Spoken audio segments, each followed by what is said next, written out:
Pitaya.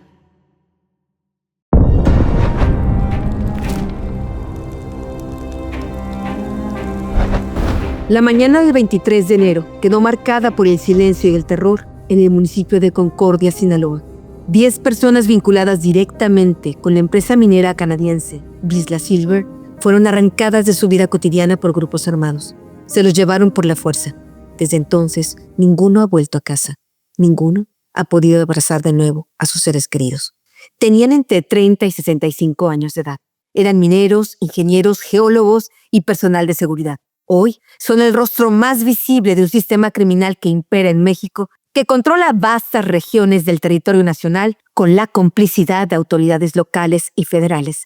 Está confirmado que al menos 5 de ellos fueron asesinados y arrojados a una fosa clandestina, cavada por manos criminales casi frente al panteón del poblado El Verde, a escasos metros de un jardín de niños. Junto a sus cuerpos, según los testimonios recabados, habría decenas más.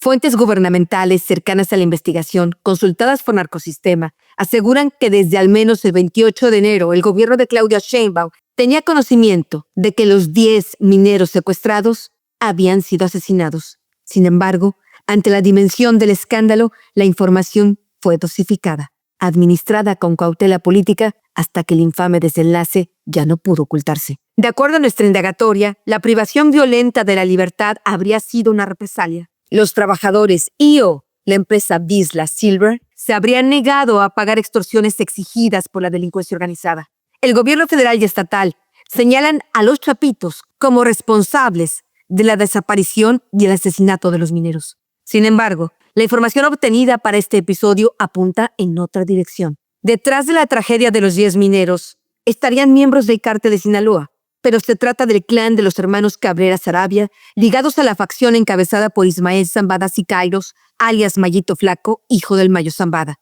Desde hace años extorsionan y roban a empresas mineras legales en Durango, Zacatecas y Sinaloa, todo con la complicidad y asistencia de la Confederación Autónoma de Trabajadores y Empleados de México, mejor conocida como la CATEM, el narcosindicato de Morena. Soy la periodista de investigación Anabel Hernández. Gracias por acompañarnos en este episodio 81 de Narcosistema. Ante el horror, ante el dolor que sufren nuestros conciudadanos, nunca podemos ni debemos perder nuestra capacidad de indignación. Tenemos que hacer una profunda introspección de cómo nos vemos los unos a los otros, amaniatados, sufriendo, desapareciendo, muriendo. En algunas partes de México, esclavizados por la delincuencia organizada. Involuntariamente juntos habitamos en este infierno, entre la espada y la pared, entre los carteles de la droga, las autoridades de todos los niveles, corruptas, sinvergüenzas, sin escrúpulos, que los protegen. Algunos pensaban que tal vez las amenazas constantes de Donald Trump de que va a enviar tropas a México, de que va a atacar directamente por tierra los carteles de la droga, iba al menos a aminorar su violencia. Tal vez los carteles iban a autocontenerse por cierto temor. Estamos viendo que no es así. Y estamos viendo que no es así porque es tal el aliciente de la protección y la complicidad del gobierno. Es tan grande el aliciente de las millonarias ganancias que estas organizaciones criminales pueden tener todos los días, que evidentemente el miedo, si es que lo tienen, pasa a un segundo plano. El caso de los 10 trabajadores vinculados a la empresa minera canadiense Vizsla Silver, desaparecidos el 23 de enero pasado, a plena luz del día, en el centro del municipio de Concordia, a unos pasos del Palacio Municipal. Es así como ocurrieron las cosas. El gobierno no lo dice, nadie lo está contando, pero es así. Esta desaparición, este plagio masivo no ocurrió en un lejano poblado, no ocurrió en una lejana montaña, no ocurrió en una desolada carretera, ocurrió en el centro de un municipio gobernado por el partido Morena. En la cara, en las narices del presidente municipal. Esto no solo es un puño en el estómago para las víctimas, para los familiares de estas víctimas de esta desaparición forzada. sino también es un puño en la cara para la señora Claudia Sheinbaum, que hace apenas unas semanas presumía, a principios de enero, que en México las cosas están muy bien, que la inseguridad pues se ha reducido en un 40%, que los homicidios dolosos pues prácticamente están en extinción, que se ha disminuido también un 40%. Claro, el caso de los mineros para el gobierno de Claudia Sheinbaum es muy incómodo. Y es probable que por eso dolosamente se haya guardado el gobierno local y el gobierno federal información muy sensible y la está teniendo que dar a cuentagotas para que el escándalo no sea mayor. Aquí hay unos números, unas cifras, datos específicos para aquellos que realmente tengan interés de saber exactamente cómo están verdaderamente las cosas en el país y no como las cuenta Claudia Sheinbaum y su gabinete. Del 1 de enero de 2025 al 31 de diciembre se registraron oficialmente 20,588 desapariciones, casi un 20% más que en el 2024. ¿Cómo la señora Claudia puede decir que con estas cifras estamos mejor? Estas son cifras oficiales. Y digo oficialmente porque, por desgracia, más del 90% de los delitos que ocurren en México, incluyendo desapariciones, robos, asaltos sexuales, etcétera, etcétera, las víctimas no denuncian. En una década, según un reporte de México Evalúa, aumentó en un 213% el número de desaparecidos en México. Es decir, estos eventos violentos como lo que ocurrió a los mineros, que llegan grupos y se los llevan personas y se los llevan a la fuerza. 213% este tipo de eventos aumentaron en México en la década. Y de esos 10 años, 7 han sido del gobierno de la llamada Cuarta Transformación. Los 6 años del sexenio de Andrés Manuel López Obrador y el primer año de Claudia Sheinbaum. De acuerdo a la última encuesta nacional de victimización y percepción sobre seguridad pública del 2025 realizada por el INEGI, de los 3.3 millones de delitos que sí se denunciaron, es decir, no las personas que se abstuvieron, las personas, el mínimo porcentaje de personas que dijeron, ok, yo voy y denuncio, el 29.5% de los casos, las autoridades ni siquiera abrieron una carpeta de investigación. Entonces, así vamos viendo de qué se componen estas cifras alegres, ficticias, que no son realidad, que da la presidenta cada mañana. Si las propias autoridades, cuando van las víctimas, que van pocas, pero cuando van, ni siquiera les abren una carpeta de investigación, eso significa, si no hay estadística, los delitos no existen. Y si no existe, entonces la presidenta puede estar diciendo sus mentiras y falacias todos los días a los mexicanos. Y es justo en esta brutal realidad lo que realmente pasa en las calles de México, que ocurrió el 23 de enero, la desaparición masiva de trabajadores de la empresa minera canadiense Vizsla Silver, en un espacio público, como ya lo comenté anteriormente, en el centro del municipio de Concordia. Repito, a unos pasos del Palacio Municipal, sin que ninguna autoridad haya sido capaz de detener ese plagio masivo o de al menos reaccionar inmediatamente para tratar de salvar a estos mineros. Esto ocurre en un narcoestado que es Sinaloa, donde comanda ahí un narcogobernador que es Rubén Rocha Moya. Ya lo hemos señalado en múltiples ocasiones en Narcosistema y lo seguiremos señalando hasta el cansancio. Ese político de Morena que tanto protege García Harfuch, que tanto protege Claudia Sheinbaum, que tanto protege el establishment, la cúpula de Morena, está vinculado al crimen organizado, al cártel de Sinaloa. Lo he señalado desde el 2021 cuando él era candidato a la gubernatura. Hay documentos, hay pruebas y testimonios fehacientes sobre esto. Cuando el gobierno de México presumía que la situación en Sinaloa estaba mejorando, a unas horas de que comience el famoso carnaval de Mazatlán, uno de los más famosos y concurridos en México, por supuesto, al gobierno no le conviene abundar sobre lo verdaderamente ocurrido a estos mineros. Hay muchas preguntas a las que hasta este momento el gobierno federal y estatal no han dado respuesta. ¿Qué pasa realmente en este municipio de Concordia? ¿Qué pasó realmente a los mineros? ¿Cuáles eran las actividades, las amenazas del crimen organizado a la industria minera de la región y sobre todo a la empresa minera canadiense Vizsla Silver? Esta es la historia que hemos podido reconstruir basada en fuentes abiertas y en informantes consultados específicamente para este episodio. Comenzamos. A las 6 de la mañana del 23 de enero, el ingeniero Pablo Osorio, oaxaqueño de origen mixteco de 26 años de edad, estaba conversando como todos los días con su querida madre. Se despidieron con normalidad, un hasta luego, pero desde entonces sus familiares no han vuelto a escuchar su voz. Así lo narró Socorro, su madre, al noticiero de Carmen Aristegui el 4 de febrero, desesperada porque las autoridades no le informaban nada sobre las investigaciones para localizar a su hijo. La última vez que supo de él fue cerca de las 8:30 de la mañana, cuando ya se dirigía a su trabajo y estaba conversando con su novia, que lo esperaba en Tlaxiaco, Oaxaca. De pronto, él interrumpió la llamada, y su novia apenas lo escuchó decir la frase «lo podemos arreglar», seguido por el sonido de un motor que se ponía en marcha.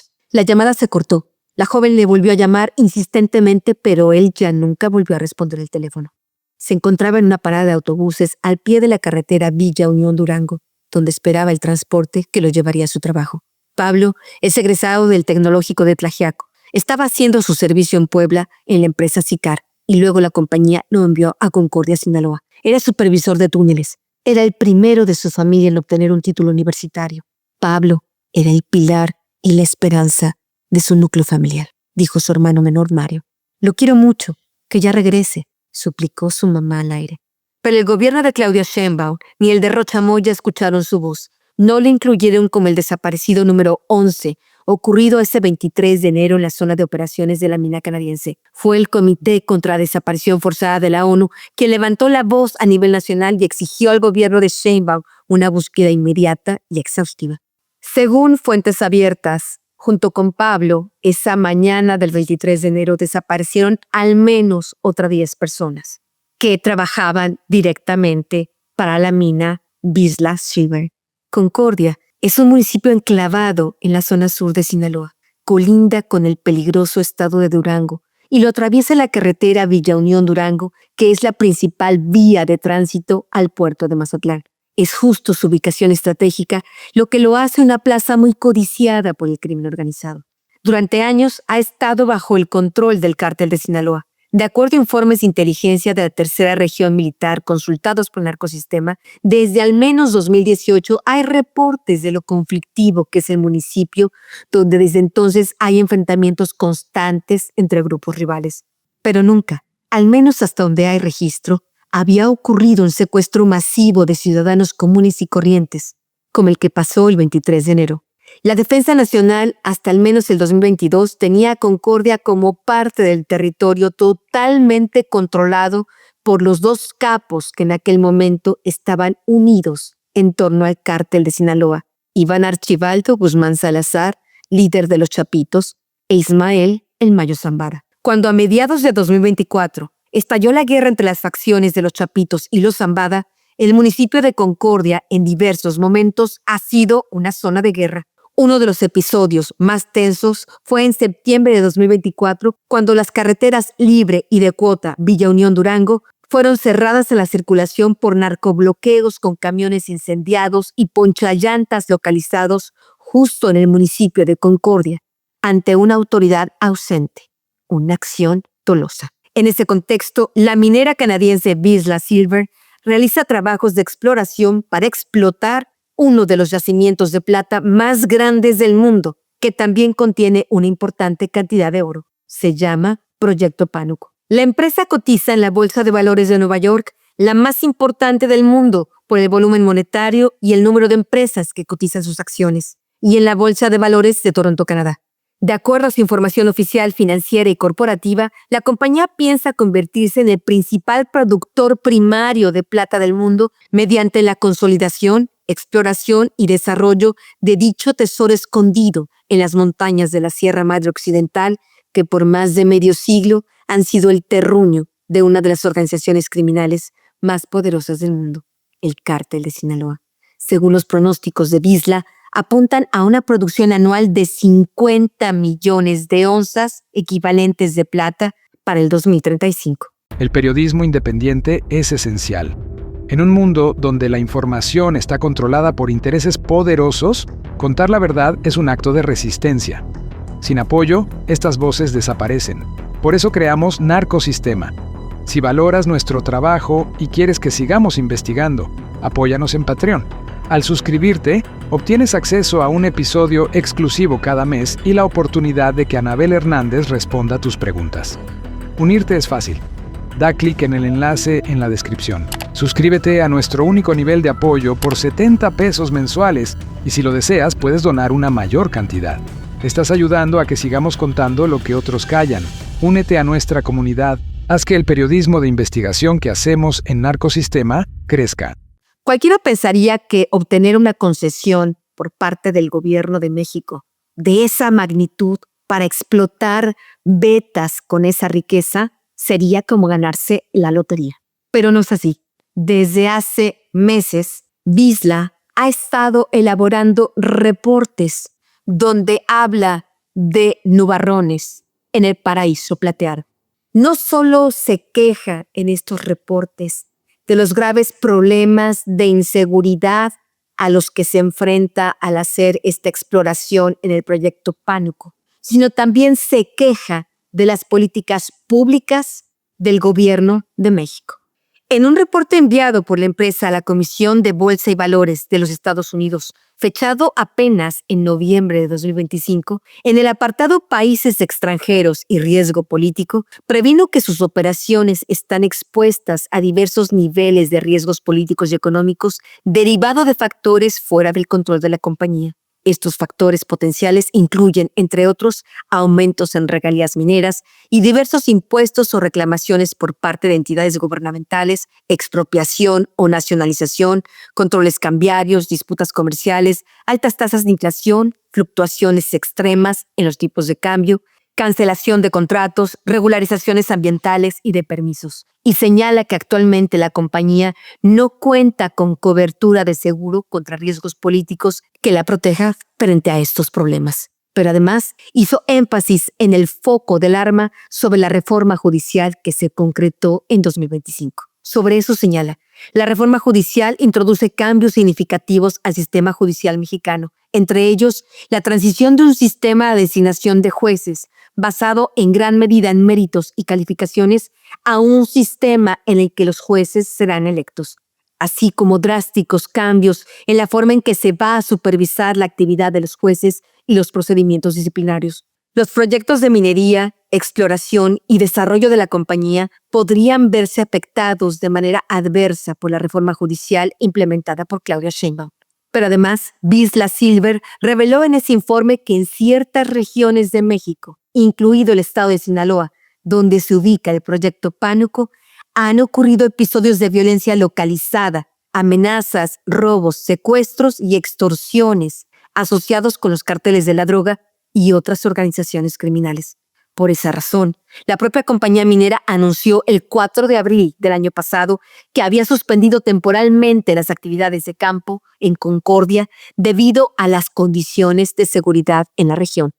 En su reporte enviado a Nueva York, afirmaron: cualquier incremento en el nivel de violencia o una concentración de actos violentos en las áreas donde se localizan los proyectos y propiedades de la compañía podría tener un efecto adverso en los resultados y en la situación financiera de la empresa. Pero sin duda, una de las líneas más interesantes de ese reporte elaborado por Bisla Silver es que se afirma ahí que hay operaciones mineras ilegales por parte de terceros en las propiedades de la compañía. Además de que la propia empresa canadiense habla ya de que hay extorsiones en este reporte tan importante oficial enviado a Nueva York, es todavía quizá más importante esta denuncia, este señalamiento que hace en este reporte, donde habla de que en su propiedad, en la región donde están estas vetas muy ricas en oro y plata, de los que tienen concesión ahí en Concordia, hay explotación ilegal de esas vetas por grupos criminales. Esa forzosamente debería ser una línea de investigación del gobierno de México si es que realmente quieren encontrar la verdad sobre el tema de los 10 mineros desaparecidos. El narcosistema que domina México ha afectado muchos sectores, muchos niveles en la vida de los mexicanos, incluyendo al sector minero. Ustedes recordarán, lo he mencionado ya en algunas ocasiones, entrevisté en 2023 al quien fuera uno de los principales socios del Chapo Guzmán y de los Chapitos, Dámaso López Serrano, alias El Minilic. En ese momento él se encontraba en libertad bajo supervisión. Es muy importante lo que él me dijo sobre cuáles sean las actividades de los Chapitos y de otros miembros del cártel en función a extorsiones y robo y extracción de minerales en Sinaloa. Lo voy a leer textualmente. Donde más producían dinero, además de la droga, por supuesto, era del robo de gasolina. Eso y el narcomenudeo, las prostitutas, los cigarros pirata, robo y extorsiones a minas. ¿Cómo ocurre esto?, le pregunté yo a Minilic. Les cobran por protección. ¿Me pagas o no te dejo trabajar? Recordemos esta frase. ¿Me pagas o no te dejo trabajar? El año pasado, de hecho, la Cámara Minera de México informó que la inseguridad incrementó en 2025 en un 10% el costo de las operaciones de las empresas mineras por la necesidad de estar contratando aparatos de seguridad que les permitan estar operando en diferentes zonas de México. Debo decir en este punto que el cártel de Sinaloa no solo hace este tipo de actividades ilegales contra la industria minera legal, no solo lo hace en México, también lo hace en Colombia. Tuve acceso a un reporte de inteligencia de las fuerzas militares de Colombia, del cual tengo copia, donde advierte que el cártel de Sinaloa y otros grupos criminales locales, además de la producción y tráfico de drogas, se dedican a la explotación ilegal de yacimientos mineros. Y se afirma que esta minería ilegal en Colombia se ha convertido en una de las principales fuentes de financiamiento de la criminalidad organizada, igual como desgraciadamente ocurre en México. Ante un dominio de la criminalidad organizada en el municipio de Concordia, ante extorsiones, ante la explotación ilegal de minerales en la propiedad concesionada a Vizsla Silver, es que el 23 de enero ocurrió el secuestro masivo. Se habla de al menos 12 personas cuya libertad fue truncada por grupos armados. Junto con Pablo, el ingeniero mixteco, hay otras 11 víctimas con nombre y apellido. Para el gobierno son una estadística indeseable. Por eso han tardado tanto en dar respuesta a sus familias. Entre las personas que fueron privados de su libertad se encuentran José Ángel Hernández Vélez, de 38 años de edad, originario de Zacatecas. Se afirma que fue su esposa, Paula Delgado, quien recibió la llamada en la que le avisaron que hombres armados se los habían llevado. También fue desaparecido Francisco Antonio Esparza Yáñez, de 65 años de edad, el ingeniero y gerente de relaciones comunitarias de la minera canadiense. El geólogo José Manuel Castañeda Hernández, de 43 años de edad, oriundo de Taxco, Guerrero. Saúl Alberto Ochoa Pérez, de 39 años, originado de la comunidad de Chihuahua. Antonio de la O era apenas 2 años más joven que su compañero Saúl Alberto. Estudió en la Facultad de Zootecnia y Ecología de la Universidad Autónoma de Chihuahua y en el Centro de Investigación en Materiales Avanzados. Se desempeñaba como supervisor de medio ambiente en la mina. Ignacio Aurelio Salazar Flores, de 40 años, también originario de Zacatecas. Estudió Ciencias de la Tierra en la Universidad Autónoma de ese estado. José Antonio Jiménez Narváez, de 34 años de edad, en la mina ubicada en Concordia, se desempeñaba como coordinador operativo de seguridad. Miguel Tapia Rayón, de 56 años. Dejó su hogar a principios de año para ir a trabajar a la mina en Sinaloa con el objetivo de darle una mejor vida a su familia. La empresa de seguridad Centauro lo envió a Concordia para cuidar las inmediaciones. Javier Emilio Valdés Valenzuela, de 40 años, era parte del cuerpo de seguridad en la mina. Javier Guillermo Vargas Valle, 40 años de edad, al igual que Javier Emilio, trabajaba en la mina como elemento de seguridad.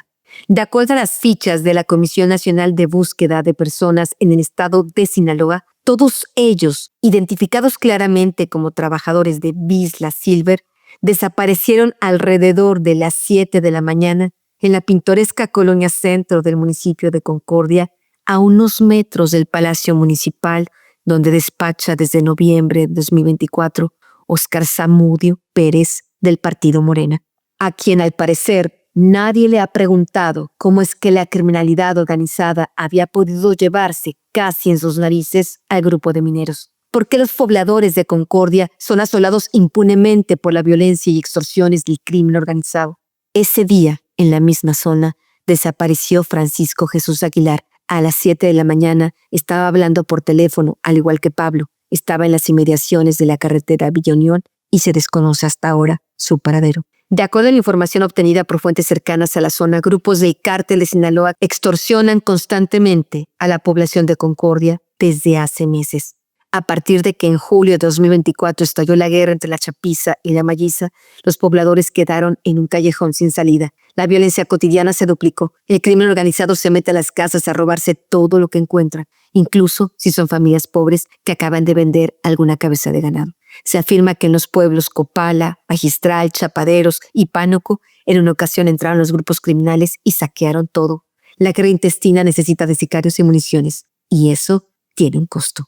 En ese contexto de avidez por liquidez económica por parte de los grupos criminales, en diciembre pasado, junto con el gobierno de Sinaloa, la compañía Vizsla Silver anunció un financiamiento internacional de $300 millones para el proyecto Pánuco y así avanzar hacia la fase de construcción y explotación de minerales. Y aunque oficialmente la compañía no reporta ninguna producción, no hay una producción oficial en forma. En el proyecto Pánuco hay una mina de prueba en la vena denominada Copala. A diferencia de las muestras de perforación pequeñas, una mina de prueba extrae toneladas de rocas reales para obtener una muestra representativa de la zona, lo que permite evaluar la concentración del mineral con mayor precisión. En el caso del proyecto Pánuco, principalmente plata y oro. A inicios de febrero, como parte de los operativos de búsqueda del gobierno federal y de Sinaloa, se encontró una fosa clandestina en el poblado El Verde, aproximadamente a tan solo 11 kilómetros del centro de Concordia, donde ocurrió el secuestro de los 10 trabajadores. La fosa cavada por manos criminales se encuentra casi enfrente del panteón de la localidad, a escasos metros de un jardín de niños. En la información recabada para este episodio, se afirma que las autoridades la ubicaron gracias a una llamada anónima. De acuerdo a fuentes oficiales que estuvieron en el lugar, se encontraron decenas de cuerpos, pero el gobierno solo extrayó inmediatamente 10. Uno fue llevado al Servicio Médico Forense de Mazatlán y los otros 9 al de Culiacán. Algunos funcionarios internamente se preguntaban por qué, si en Mazatlán había las instalaciones y equipo para hacer las autopsias e identificación de cuerpos, a la gran mayoría se los habían llevado hasta la capital del estado. Se presume que los 10 cuerpos pertenecen a los empleados de la minera canadiense y que la lógica de enviar unos a Mazatlán y otros a Culiacán fue una decisión del gobierno para contener el escándalo. El gobierno de Sinaloa incluso estuvo ejerciendo presión a sus propios funcionarios para no publicitar mucha información sobre el caso, dado que el carnaval de Mazatlán es inminente. Oficialmente se llevará a cabo del 12 al 17 de febrero y pese al clima de violencia y el luto por los mineros, hasta ahora las autoridades no han anunciado su cancelación. Por más que el gobierno de México, el gobierno de Sheinbaum y el gobierno de Rocha Moya trataron de manejar políticamente, manipular políticamente el caso de los mineros para evitar que se convirtiera en una bomba, finalmente fue por la manifestación de familiares de desaparecidos ocurrida en Mazatlán el sábado pasado que el domingo 8 de febrero a las autoridades no les quedó más remedio que comenzar a revelar el trágico desenlace de los mineros. Hasta ahora, el gobierno reconoce el homicidio de 5 de las 12 personas que se afirma fueron desaparecidas ese día. Estaban en la fosa clandestina frente al Panteón El Verde. Son José Ángel Hernández Vélez, Ignacio Aurelio Salazar Flores, José Manuel Castañeda Hernández, José Antonio Jiménez y Jesús Antonio de la O. Casi en automático, el gobierno de Sheinbaum, a través de su terrible secretario de Seguridad, Omar García Harfuch, endosaron la responsabilidad a un presunto criminal identificado como Óscar Luciano Martínez Larios, alias El Casco, y su hermano Gabriel Nicolás El Gabito o el 80, pero no habían querido explicar cuál era el móvil del secuestro masivo. Fue hasta el 10 de febrero que García Harfuch se animó a decir que los mineros habían sido secuestrados porque habían sido confundidos por un grupo rival. Esta salida del gobierno federal es absolutamente absurda. No tiene ningún sentido. Los 10 empleados de la empresa Bisla Silver fueron sustraídos del lugar donde habitaban, un fraccionamiento llamado La Clementina, a pocos metros del Palacio Municipal de Concordia. Para sustraerlos se debieron usar diferentes vehículos. Todo esto pasó a plena luz del día, a las 7 de la mañana, en pleno centro de Concordia. Los mineros llevaban meses viviendo ahí. Y si en la hipótesis de García Harfuch el Casco está detrás de ellos, sin duda, como todo narco que controla su territorio, si ese fuera el caso, sabría quién entra y quién sale de Concordia. Y sabía perfectamente dónde se alojaban los trabajadores de la empresa canadiense. Es claro que se trataba inequívocamente de un golpe planificado y dirigido contra los empleados de la empresa Bisla Silver. Quienes los sustrajeron del lugar sabían que a esa hora aún se encontraban ahí todos. Quienes se los llevaron sabían que tenían el campo libre para hacerlo, que ninguna autoridad los iba a detener. Con todos los antecedentes de problemas que la empresa ya había reportado, tiene más sentido que todo esto fue intencional. La pregunta es, ¿cuál era la motivación? ¿Quiénes realmente están detrás de esto? Existen 2 posibles móviles sobre lo ocurrido y el terrible desenlace. De acuerdo a fuentes de áreas de inteligencia que han penetrado a los grupos criminales en disputa, los Mayos y los Chapitos, detrás de la desaparición y muerte de los mineros está el clan criminal de los hermanos Cabrera Saravia, que tienen vínculos con la Confederación Autónoma de Trabajadores y Empleados de México, mejor conocida como CATEM, dirigida por el diputado de Morena Pedro Aces, un antiguo operador del cártel de Sinaloa. En el episodio 73 de Narcosistema, tras la detención de Edgar Rodríguez Ortiz, alias El Limones, por tener nexos con los Cabrera Saravia, revelamos que era uno de los líderes de la CATEM en el estado de Durango. Junto con el morenista Nazael Armando Cobian, alias El Muñeco, secretario general de CATEM en Durango, El Limones usó al sindicato vinculado a Morena no solo como brazo político y clientelar, sino como un brazo operativo de los Cabrera Saravia para extorsionar a empresas y gobiernos municipales en su zona de influencia. En este caso, el secretario de Seguridad Pública Federal, Omar García Harfuch, deslindó inmediatamente a CATEM de cualquier nexo con la organización criminal, pese a que Limones y El Muñeco eran dirigentes del sindicato. Y es que el propio García Harfuch también tenía vínculos directos con Nazael Armando Cobian, cómplice en toda la trama. La organización de los Cabrera data desde al menos la década de los 90. Han estado desde entonces asociados al cártel de Sinaloa, específicamente con Ismael El Mayo Zambada. Actualmente son 2 hermanos los que encabezan la organización, José Luis y Alejandro Cabrera Saravia. Este clan criminal ha expandido sus negocios de la mano de miembros del PRI, del PAN, del Partido Morena y de la CATEM. Influyen en la designación de candidatos a puestos de elección popular de un partido o de otro, porque las áreas de gobierno han encontrado un jugoso negocio. Desde al menos inicios de 2024 existen reportes de inteligencia los cuales señalan que este grupo criminal exigen a diversos municipios que entreguen el 12% de los recursos públicos que les son asignados. Además, los Cabrera Saravia imponen cobro de piso a comercios, empresas, a la industria de la construcción, ganadera, minera, maderera y hasta los limpiaparabrisas. En agosto pasado, las cámaras empresariales de la región lagunera, integrada por municipios de Coahuila y Durango, denunciaron a la CATEM, a la que acusaron de extorsiones y agresiones en complicidad con el crimen organizado. Se trata de la complicidad con los Cabrera Saravia, quienes también tienen influencia criminal en los estados de Zacatecas y Sinaloa. Narcosistema está en capacidad de revelar quién fue el autor del espectacular robo de 6 góndolas propiedad de la transnacional Newmont ocurrido en noviembre de 2024 en Zacatecas, las cuales iban cargadas con 200 toneladas de oro, plata, zinc y cobre. Ese robo fue una acción de los Cabrera Saravia. También han irrumpido en la industria minera en Sinaloa. Se afirma que en 2022 estuvieron detrás de la huelga de empleados de la mina de la empresa canadiense Gold and Silver a través de la infiltración a sus dirigentes sindicales. En el caso de la tragedia ocurrida a los trabajadores de Vizsla Silver, la versión obtenida por Narcosistema señala que los Cabrera Saravia habrían querido extorsionar a los trabajadores y o a la empresa. Les exigían una cuota, ya sea económica o de su producción, que en ese caso se entiende ya sea obtener minerales obtenidos en la mina de prueba o dejarlos explotar ilegalmente los yacimientos, tal como se quejaba la compañía en su reporte de noviembre de 2025.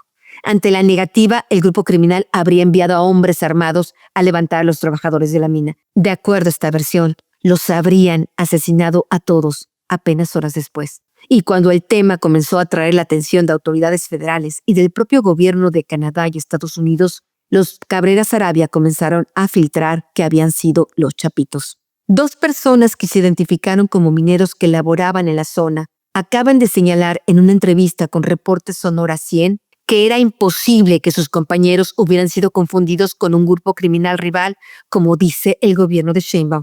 Afirmaron que días antes del secuestro masivo habían recibido advertencias de grupos de la delincuencia organizada para abandonar inmediatamente la mina. Narcosistema estableció contacto hace unos días con la agencia responsable de las relaciones públicas de Vizsla Silver en México para conocer su postura ante estas versiones y para saber si efectivamente la empresa era víctima de extorsión. Pero hasta este momento que estamos registrando el episodio, la compañía no ha dado respuesta a nuestras preguntas. Estas 2 versiones, la obtenida por Narcosistema con fuentes que conocen muy bien los sucesos, y por otra parte, la dada por los trabajadores mineros, compañeros de los desaparecidos, en realidad no son incompatibles.